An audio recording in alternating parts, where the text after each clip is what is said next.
Hello and welcome everybody back to Spellforce 3 with the League of Ungentlemanly Warfare, hosted today by me, Kebablord. Yeah, in the last episode we did some training and fought the very annoying Asmi, who really is annoying. But hey, so we get here for different quests. Okay, what do we get here? Ioneer's Justice, witness the trial in the Hall of Justice. Or will we go to see the Corporal to follow the main quest? I think we will focus on the side quest, so let's go here into the Hall of Justice. And then one day we will basically... Oh, why don't we just do it now? We have here another ability point available. So, what do we get here? Detonate up to 5 corpses. Sacrifice a nearby random allied unit to heal yourself. Basically, we could also sacrifice a zombie. At least I hope.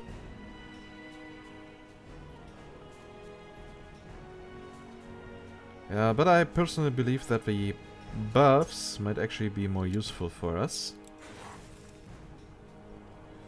Yes, confirm. We want to go to the Hall of Justice. Know the story behind the impressive hall, with its gilded pillars and domed roof. It was constructed in 6542 by King Arif Eilith as a monument to his greatness. Arif was known for his cruelty and decadence. When after a fight, his equally disliked brother attempted to kill him, Arif fled all the way to the top of the Grey Tower, into his shrine. But his brother, sword in hand, followed. A fight ensued in which both of them were fatally wounded. Ever since, the hall has stood as a symbol for justice. This isn't the Hall of War. You know that, don't you? No, Bertrand, I forgot. But I want to see this trial you were talking about. Well, it's probably already started. Let's go take a look. Okay, and here we get another really impressive I hope you realize that. The silence location of a defiler. I do not understand why she has not simply been branded yet. Because it is Aeoneir's will. Your devotion has always been remarkable, Lady Leonidar, but this woman is trialed by the light, as we all will be one day. Of course. Forgive me for my insolence. You are forgiven. Now, speak, Elf. Do you have anything to say in your defense?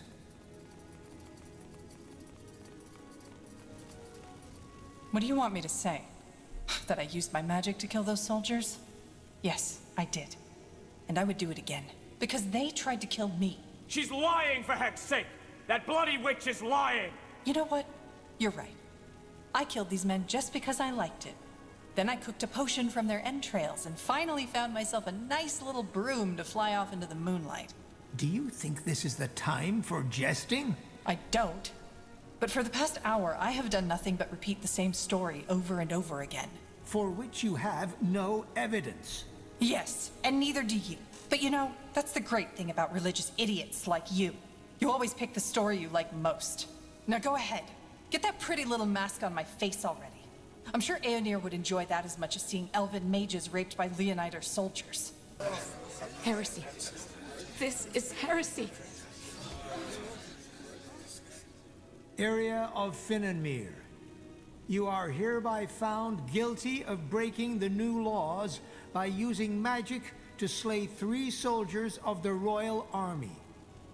The punishment will be death by the pike and shall be carried out by the morrow.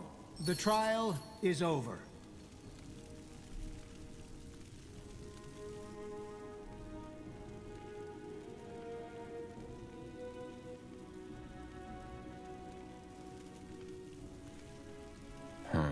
That's tough. What do you make of this? I don't know. She might be speaking the truth, or she might be lying. But it's 2 witnesses against her word, so I guess the sentence was only fair. Who's that woman? The older one? You don't know? Alright, now that surprises me. That was Amaria Leonider, the only surviving member of House Leonider. All of her sons died in the final battle of the Nortander army against your father's rebels. She seemed to be very upset by what the elf said about Aeoneir. Yeah, no wonder. She's one of the most fervent followers of the Purity. Probably also one of the reasons why they could get so much influence within the crown. House Leonider was one of the greatest armies in Nortander. But let's go, shall we? I wouldn't want to keep the Lord Marshal waiting any longer. I don't care if he is waiting any longer. I want to explore the world here. And also enjoy the beautiful visuals. Also, there was a chest behind the dude. And we can talk with that dude. So, we will do that. But first, we collect stuff. What do we get here? The Iron Mask. How does it work? Document. An attempt to explain the functioning of the Iron Mask written by a scholar of the Creators Guild.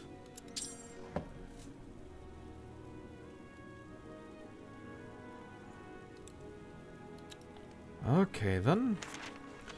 The Iron Mask. Oh, so much text. But okay. Of all the inventions of a modern age, perhaps none is as devastating as the Iron Mask. Used primarily by the purity of light, the solid Iron Mask is much more complex than its name implies. The mask severs the connection between the Varia and magic, effectively disabling a mage's talent. The purity has been known to use the Iron Mask on mages it manages to capture. The mask, at its core, is a means of torture. While known instances are still difficult to confirm, given the guild's limited access to the purity records, it is estimated that 1/3 of cases result in unintended brain rupture and instant death. This is perhaps the best outcome for a victim. The cause of his reaction is unknown. One theory is the internal conflict between the mask's power and the mage's strong connection to magic overpowers the body. More studies and observations of the Iron Mask's abilities are needed to refine this theory. For other victims, the Iron Mask is a slow and unmerciful death. Unable to see or use their magic, a mage is all but guaranteed to lose their sanity over time. It can take weeks for a victim to waste away, as senses slowly dull and the body wanes from lack of use. The end result is always death, often due to starvation, dehydration, or accidental injury from bouts of delusional exertion. Well, that doesn't really explain how it works, but it sure aids us in painting the purity as something evil. Now would you look at... Yes? Who? Wait. You are Corporal Tahar, aren't you? The betrayer's child. Some call me that. I've heard things about you. In any case, is there something you need? I have business to attend to. What did this woman do? She killed 3 soldiers of the Nortander army. Though I am not certain how this concerns you. Who are you? I haven't seen you in Greykeep before. That is very possible, since I've only just arrived. I'm Caspar Taris, servant of the light and Lord Angar's appointed judge, to trial all these who refuse to abide by the new laws. So the purity is creating the laws now? No, we only aid Lord Angar in enforcing them. I'll be off. So yeah, again, the game is really doing a great job in painting the purity as something evil. So they are definitely going to be the main antagonists, I'm pretty sure of that. Also, by their definition, our character is also a defiler, so they will definitely try to kill us in the end. Let's see. There's no way around that. Yeah, we wanted to go back to No Greykeep. city of Nortander evokes as much awe as Greyfell and its guardian keep, the seat of the crown. Yeah, blah blah. Yeah, we already know that text. So, all we need is now the main quest. So many statues here. Interesting. In the midst of the keep, like a lithic giant challenging the sky, stands the Grey Tower. Though not the highest of towers, it is no doubt the most important, as it houses both the Hall of War and the Hall of Justice. You know, Tahar, there's something I've been wondering about lately. What? All this, the army, the Wolf Guard, the crown, does it fulfill you? What do you mean? Just, never mind. It doesn't matter. Okay. Yes.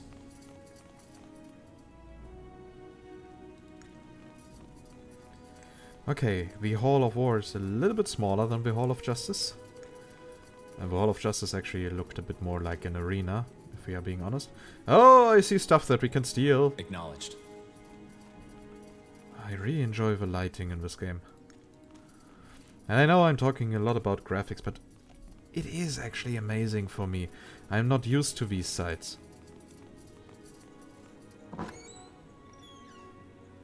Mage's Note, Vision. Okay, we are going to read that later. Now would you look at that? First we will steal from the other chest.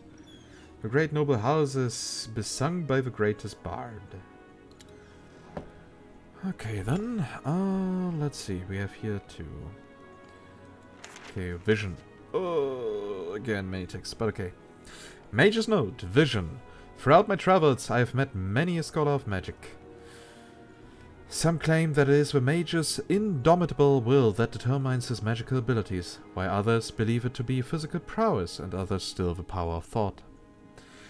It is true that magic draws on the entirety of a person, body, mind, spirit.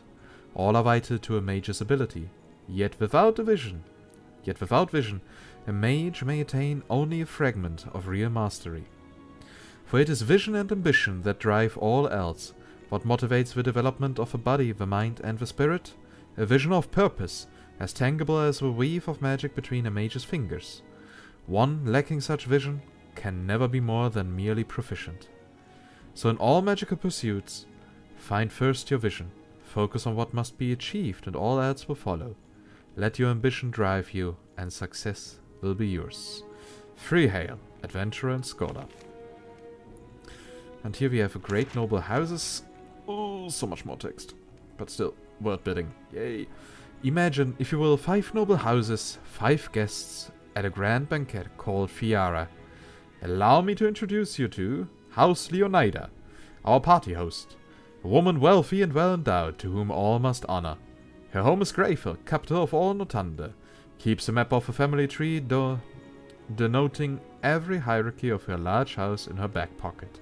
Very unpopular with the servants, insists upon following a myriad of protocols set forth by her ancestors. House Iskander. A smiling thief at the blanket table.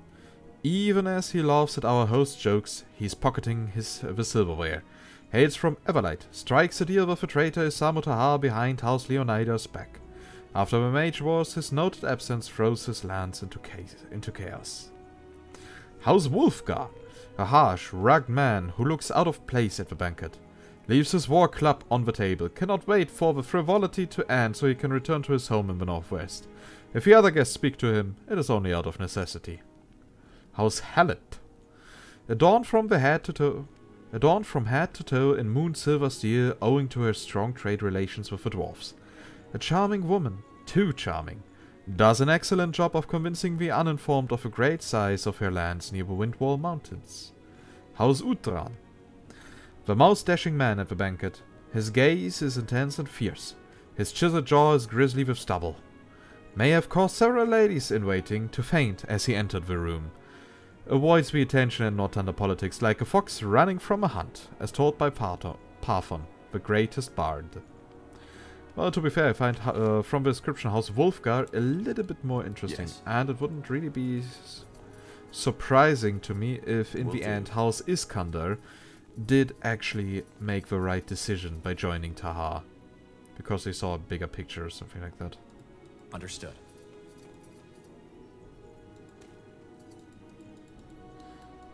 Okay, apparently we cannot go up there. Huh. Okay, then let's go here, follow the main quest. Alright, here we go. Ready to go in? You sound nervous. Nervous? No. Never mind. Come on, let's go in. Yeah, he definitely has something in mind. Am I going to get my own command? A promotion? The Hall of War is not only where most of Northunder politics are conducted, but also where emissaries and diplomats from other empires are first received when visiting Greykeep. It is easy to understand the reason. Once one has walked on the marble floors, through the gilded arches, and beneath the eyes of the many statues that adorn its giant halls.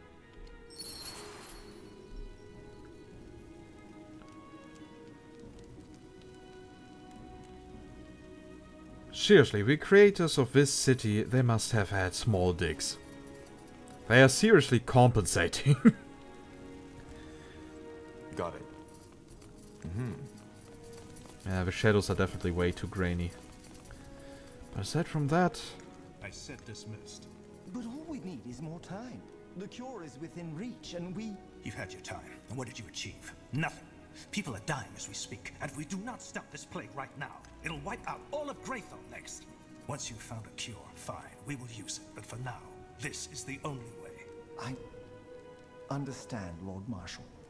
Forgive me for my failure. Dismissed. The Battle of Stone Bay. Okay, another book that we can use.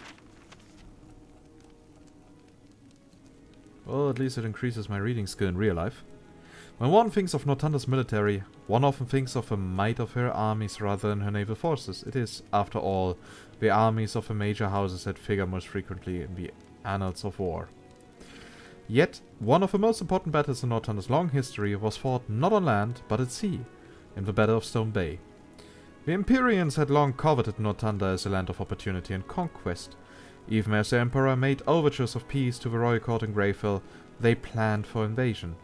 Knowing that the Northunder forces could assemble faster than they could cross the sea to Fiara, the Empyreans relied upon secrecy and deceit to keep their motives hidden. On an early summer morning, scouts spotted an armada of ships on the horizon near Stone Bay. Admiral Albertus d'Abasset, commander of the naval forces in the area, mustered the ships scattered around the bay. He knew that if the appearance of warships were a surprise, help was not coming. Only their few dozen ships stood between Imperia and the conquest of their homeland. The Northunder navy was outnumbered and ill-prepared for an attack. The bay was filled with smoke as the ships burned and drowned. Still, the admiral knew the bay better than the invaders, and used his knowledge to direct the remaining ships to follow his mast. As the wind changed direction, as was common in that region, the Northunder ships outmaneuvered the Empyreans. Admiral d'Abasset directed his ship, the Juggernaut, straight into the enemy's flagship. As the two ships collided, Northunder troops boarded and seized the ship. With the Empyrean admiral captured, the battle was over. Not a single Empyrean soldier had set foot upon Northunder soil.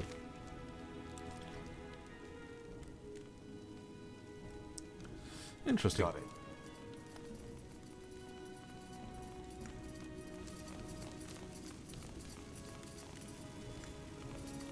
Lord Marshal, General Noria, you wanted to see us?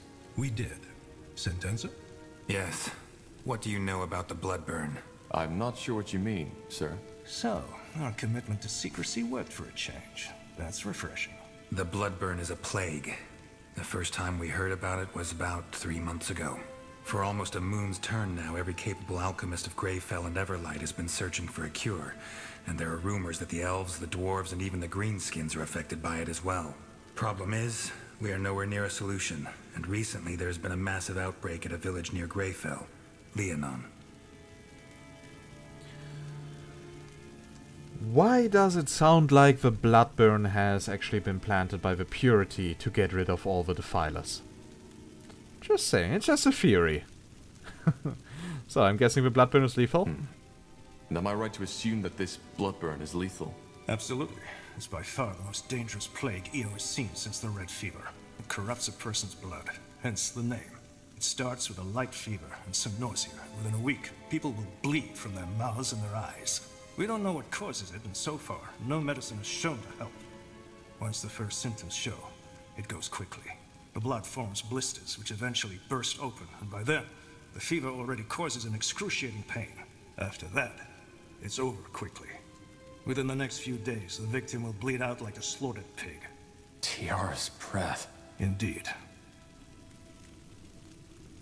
Any idea what causes it? How does it spread? Well, that's the thing. We don't know. Some things seem to suggest that it's contagious, whereas some alchemists believe the infections occur at random. At random? Well, not entirely. Apparently there's a pattern, but it seems almost too ridiculous to say it. The infected we've talked to, many of them have reported hearing, I don't know how to put it, noises around where the infection must have taken place. Noises? Yes, some of them even said it sounded like a voice. Superstitious nonsense, of course. But it might suggest that it's more than a mere disease. Yeah, sounds like a spell. A curse. That is what you're suggesting, isn't it? A curse? No. If anything, I think it might be some kind of magical anomaly. However, you're not here to muse about the causes of the plague. We have scholars set on that. You're here because the Wolf Guard will set out on a mission. Sentenza? We have to find a way to contain the outbreak in that village, Lianon. If the infections reach Greyfell, we will be faced with a catastrophe that will make the Mage Wars look like a pleasant dream. Thus, we, together with a small division of Nortander's soldiers, will travel to Lianon and assess the situation and see what we can do. I understand. But if there's no cure, how can we contain it? We'll see when we get there. Huh. Yeah, by simply not allowing anyone to leave a village so that they can die alone. Pretty sure. What's my role in this? What kind of question is that? You're a member of the Wolf Guard and this is a royal mission. End of story. If the bloodburn is deadly, how do we protect ourselves when we get into the contaminated territory? Again, we haven't understood the bloodburn's distribution pattern yet, so there's a chance it'll not affect you anyway. But to make sure, our alchemists have prepared a concoction that's supposed to protect against the infection. Supposed to protect? Well, it did work for our scouts. We'll simply have to take the risk. Understood. When do we set out? Tomorrow at first light. Just get your things and your potion from the alchemist downstairs. His name is Albertus de Reims. Then meet me at the gate when you're ready. Anything else, Lord Marshal Arendir? No. Just solve the problem. We will. Will do. Ah. Whoa, how much life does the Tensionoria have? Over 7,000 health? Ready. However, Lord Marshal has only 373. Those are interesting details. Why do... Wait, if it is already introduced here that he has so much health and it can actually be shown, then it either they will be our allies, but for that 7,000 health would be a bit few. So I'm pretty sure Ungentlemanly might actually be on our side, while Tensionoria might in the end actually be an enemy. He would make a great boss fight. If yes, it would be quite interesting to see that the developers have already pointed hints in the in here. Like that. So the future will tell whether that is actually true. Yay, long walking distances.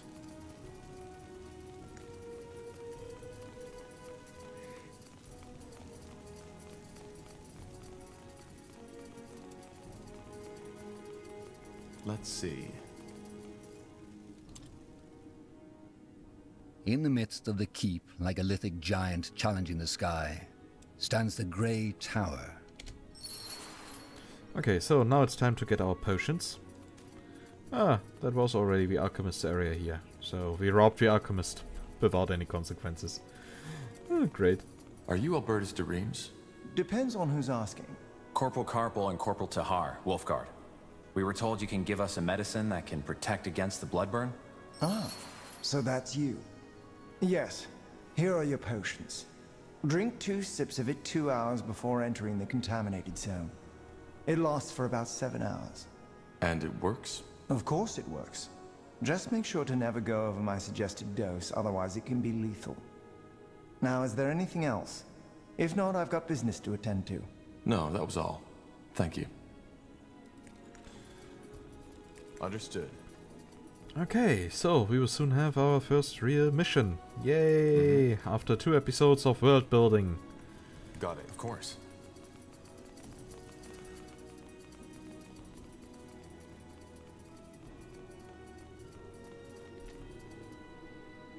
Interesting.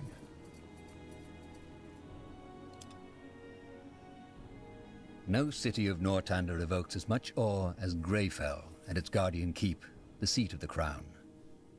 Yeah, blah blah. We already know all of that. Fireballs you're dodging, not candy. Seriously, game, you let us walk the entire distance? Understood.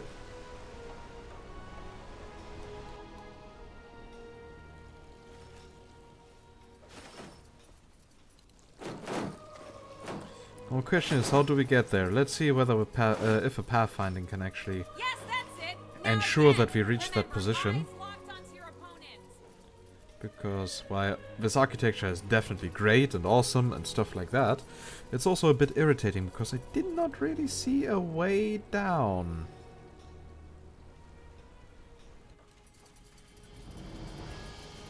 Because we haven't had it discovered yet, as it seems.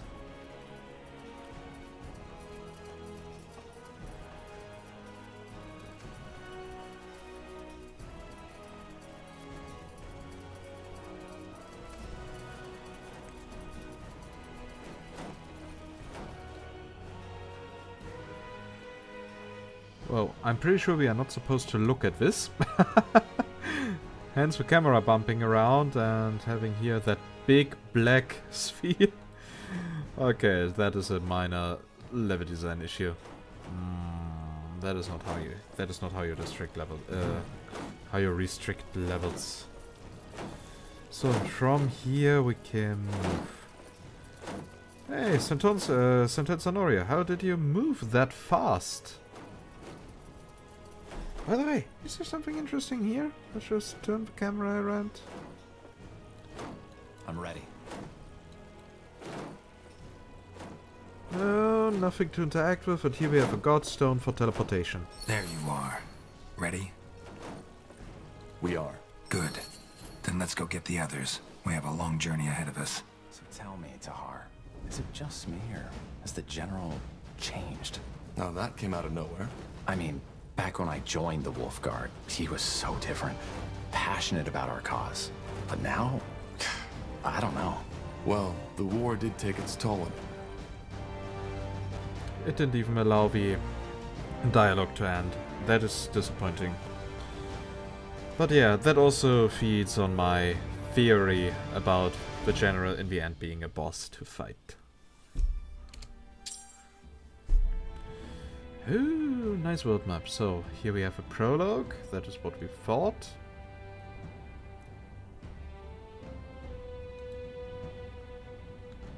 Here we have the city of Greykeep, which is awesome, as I want to point out again.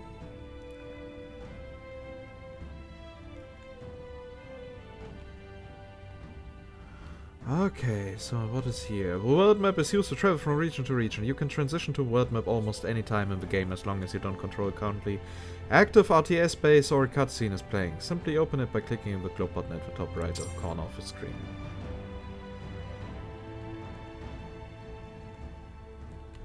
I guess that is the bay where the enemies have, where the Empyreans have been defeated.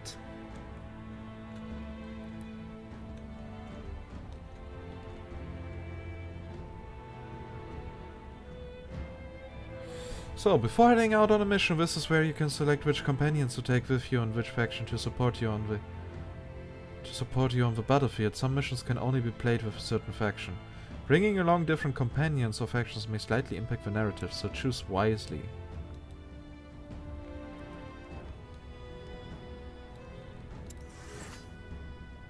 Oh, here we have Sentence Honoria. Anselm, our good old tank. Bertrand is our damage dealer, so no surprise here. Interesting. So, time to travel to Lianon. Wide swathes of green, fertile soil, lakes and rivers rich in fish. The people of Lianon, a small village in the meadowlands of Leonida, have long led a peaceful life. Now the tides have turned. According to word of mouth, the village has been struck by the bloodburn. It is your mission to ascertain these rumors' veracity and act accordingly. So, select your heroes. The question is, how many can we play? Take them down! For the Yeah, we can have 4, Take so we will definitely select all of them. Wide swathes of green, fertile soil, lakes and rivers rich in fish. The people of Lianon, a small village in the meadowlands of Leonida, have long led a peaceful life. Now the tides have turned. According to word of mouth, the village has been struck by the bloodburn. It is your mission to ascertain these rumors' veracity and act accordingly. Ah, ascertain. Okay, that is how you pronounce that word? I never saw that before. I was more as certain. Because certain. All I'm saying is that I just don't understand why people always act that way. I mean, Quiet. We're here. This is Lianon? Huh, looks pretty serene. Still. What about our troops? Should we wait for them to catch up? No. Our first task is to assess the situation anyway. How bad is it, and how many are infected? Once we have a clearer picture, we'll act accordingly. Meaning? We'll see. Okay, and we can claim a reward.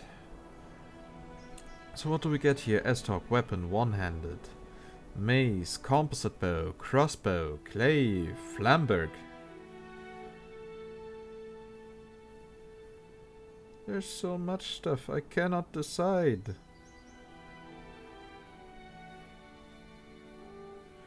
I really can't.